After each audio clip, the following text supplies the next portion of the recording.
Hey, Zach Glass here with video journal number 3 for BPT 113 broadcast sales, where we'll be discussing emotional intelligence. First off, I took the emotional intelligence quiz and I scored a 56, which is the very bare minimum for saying that my emotional intelligence is um, okay or is good. So I think since it's at the lower end, that means there's probably something I can work on in all facets of my emotional intelligence.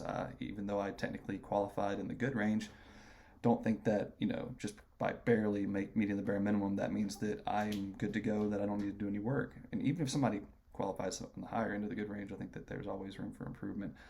So I'm just going to go with the strengths and weaknesses that the quiz told me I had. My strengths were self-regulation, empathy, and social skills, and my weaknesses were motivation and self-awareness.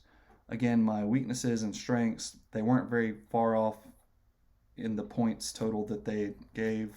They were just a point or two lower than my strengths, so everything was kind of around the same number there. So I could probably work on everything, but I'm just going to go with my two lowest scores.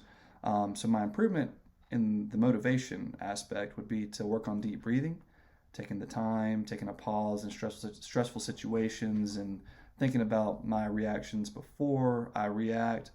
And even with long-term projects, doing better at not seeking to make them short-term projects, having patience, things like that would help with my motivation. Just taking a pause and taking my time before I react or before I dive into something would help with my motivation.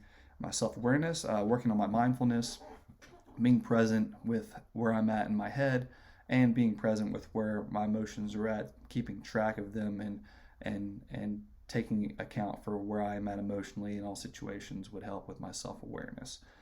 So how do I feel personally about the concept of emotional intelligence?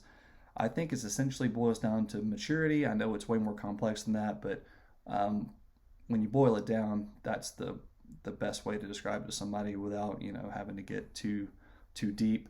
I'd say it's definitely very similar to what the average person defines as maturity. Obviously, there's a lot more that goes into it.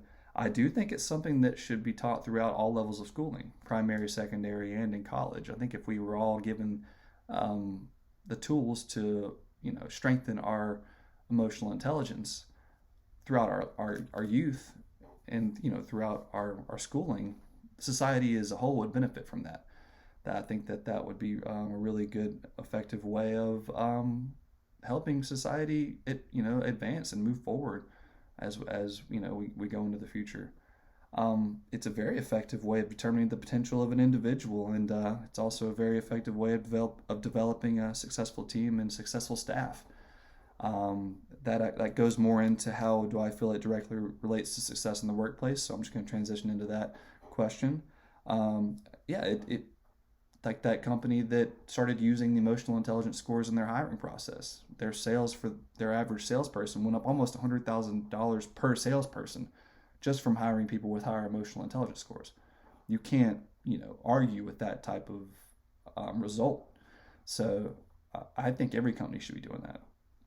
The company I work for currently, I took I feel like it was a very similar, much longer, but very similar quiz or survey as I took for this emotional intelligence.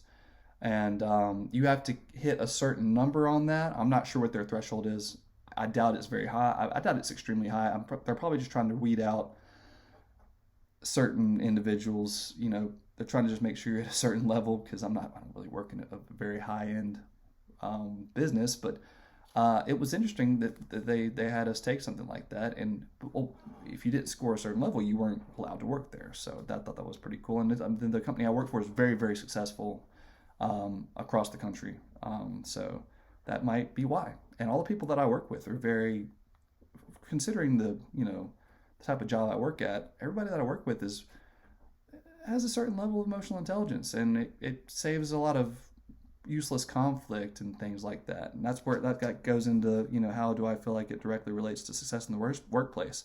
The higher the overall emotional intelligence of your staff is, will end up creating more productivity and less conflict in the workplace. So moving on to salesperson success versus accountant's success with higher emotional intelligence, which would benefit more.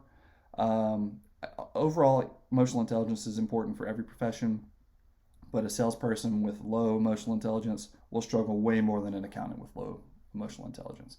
Um, with the salesperson, they're dealing face to face, one on one with people. They need to be reading people's emotions more, and they need to be in touch with their own emotions a lot more, be in control of their emotions a lot more. It's a much more stressful job in the immediate aspect of it, as opposed to an accountant. An accountant is going to be working by themselves a lot, or over the phone a lot, or via email a lot. So if they let their emotions fly, in the moment, chances are they can recover from that easier than if a salesperson were to let their emotions fly.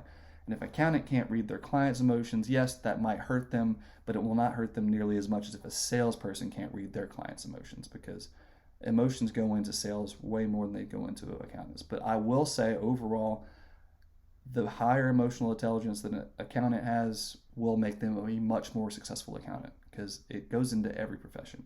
But as opposed to who, or in reference to who a higher emotional intelligence is more important to their success, by far a salesman. So that's pretty much sums it up. I know I went about 6 minutes there. Sorry, always long. But I'll see you in class. Have a good day.